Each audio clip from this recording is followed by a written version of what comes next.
up ceremony of the Balakayan National High School.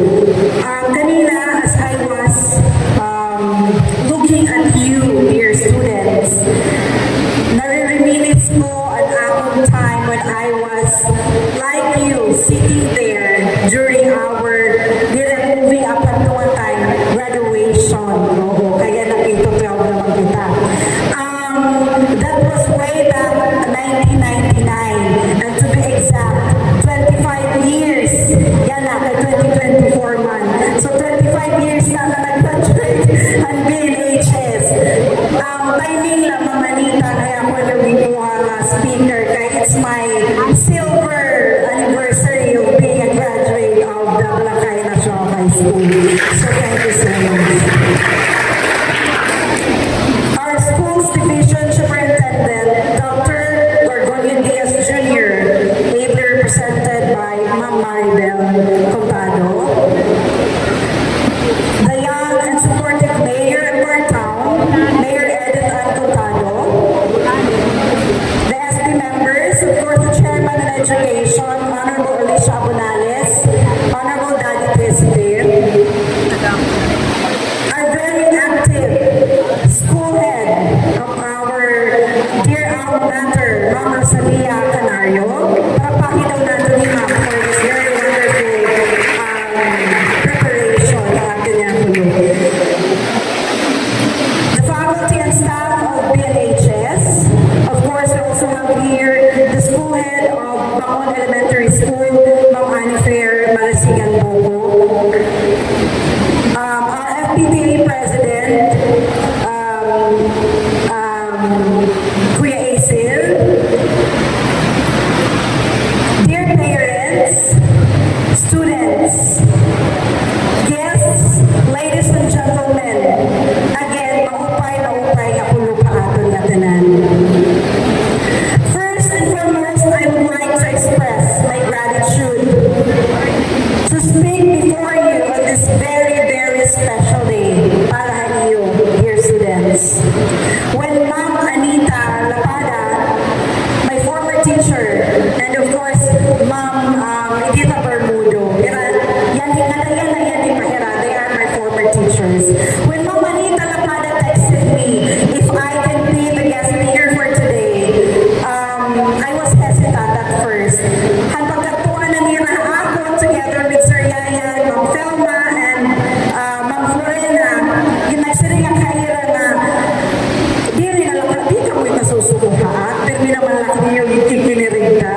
Pero I told them, kung may napaiba na alumni or alumna na pwede mag-speak before you today, I am willing to give up, kay siring ko pa nga ni Hahira, yan man lahat, you can call me anytime, natin bakit yung mga activities, BNHS and BSHS. But they insisted na hiyakuan niyo kuhaon nga guest speaker for today, and I am so grateful for that. Nang timing lang, as I have told you, it's my 25th year today, being a graduate of Balakayan National High School. So here I am.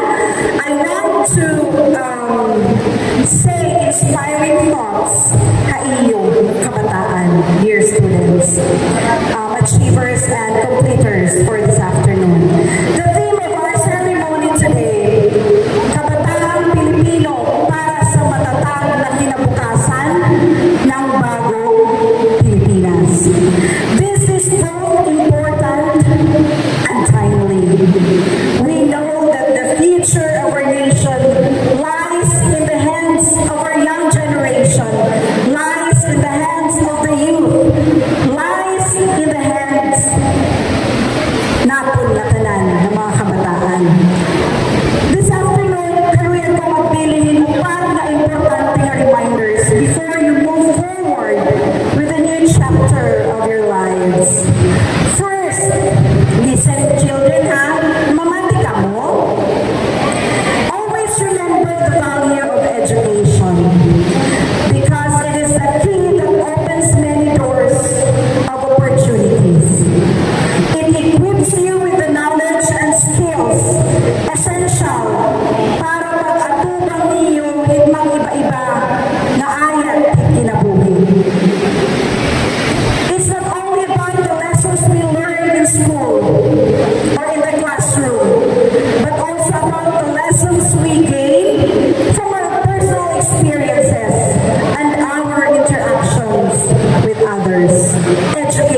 balakayan, kay ma-eskwela na Makan College, dito sa Manila.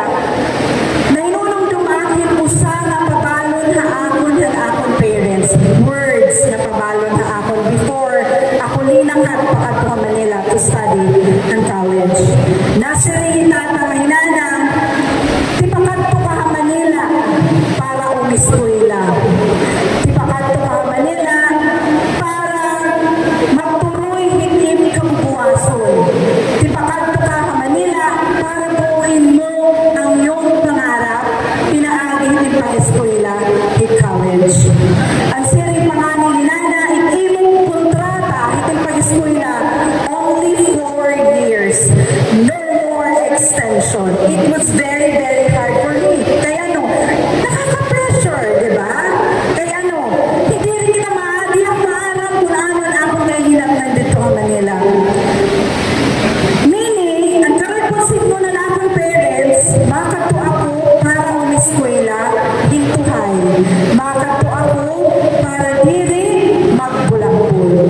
Makato ako pag-aral, in 4 years na, kay siring ni Nana, no more extension. But above all those words, nakaligihapan akong mind and in my heart na kinahanglan ko makatapos ng pag-eskwela because education is very, very important and it opens a lot of opportunities ahead natin. Second point that I want to share is that embrace change and innovation. As young Filipinos, I know that we have brilliant minds. Naniniwala ba kayo that we have brilliant minds? Mas sharp pa ang atong mga minds habang bata pa kita. Be adaptable and open-minded. Do not be afraid to try new things and think of new ways to improve and help your community, our community here in Balakayan. Ano ibig kong sabihin? Get involved in activities that benefit our community. Lalong-lalo na ngayon. Nagtapos kita yan na ano. Kailan ang next classes? July pa, di ba? So we have a lot of activities. I know we have a lot of activities here in our community and in your respective churches na pwede niyong salihan. It will be a great help in order for us to make a change, to help us make a change in our community and in your respective churches na sinasalihan. Remember, children, every change starts with a single step, and that step can begin with you. Third, practice resilience and perseverance. The road to success is not always easy because in life, tandaan niyo to, there are no shortcuts. There will be many trials and obstacles that will come your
ay